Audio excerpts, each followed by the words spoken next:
In this video, I'll be showing you step by step how to create more quotas inside of Azure Portal. It is super easy to do. So if you want to increase limits for vCPUs, VMs, or other resources by entering a new or higher numbering value, submitting this video will be for you.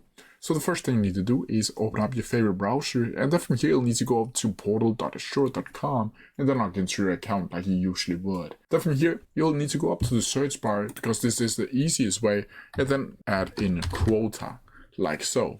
And of course I just need to spell it correctly, like so.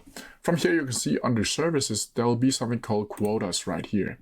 And once you click on it, it should bring something like this where you can view and adjust your quotas. Now from here you'll need to select a specific provider that you want to add more quotas to, and that can either be compute, classic networking, machine learning, VMs, etc, etc, etc. So you just need to click on the specific one that is suitable for you, but for this tutorial I'm just going to choose compute.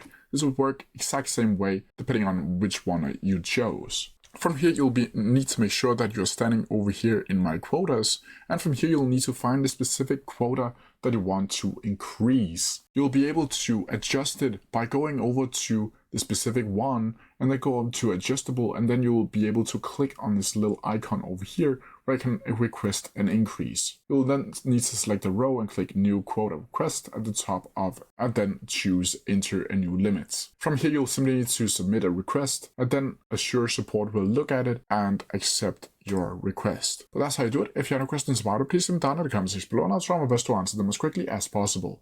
See ya!